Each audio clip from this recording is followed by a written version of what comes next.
nteguro yashikiriza ko urwego nshingwantwaro muri ivyo bisata vyose gofutwa. Ivyashikirijwe mu kuyunganira navyo ni ibi bikurikira. Ubwa mbere, kubijanye n'amashirahamwe adaca amafaranga ariko bikeneye ko hajaho urwego nshingwantwaro mu gihe cyo kwiga amategeko ayatunganya hisunzwe iri bwirizwa rishasha, urwo rwego ruzotorerwa irindi zina.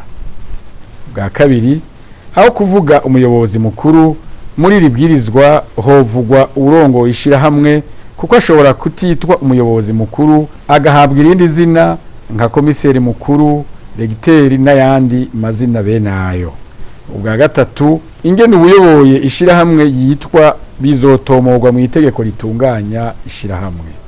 Bwa kane, nugutomora neza ko ata muntu arekuriwe kuba mu nzego nshingwantwaro zirenga zibiri.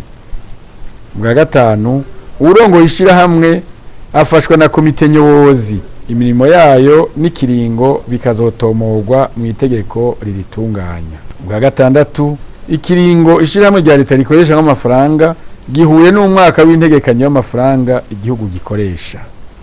Ubwindwi, abakozi ba misi yose canke abakutsa kivi bahabwa akazi hisunzwe amategeko agenga abakozi n'akazi.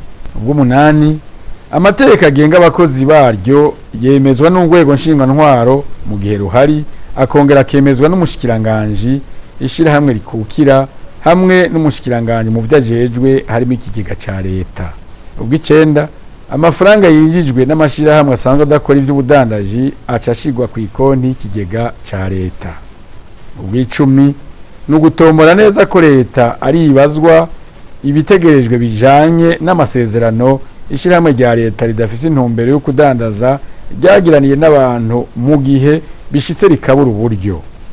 Aha ntitwokwirengagiza ko abari bajejwe kuritunganya bashobora kubazwa ivyo leta yarishe bivuye ku makosa boba barakoze.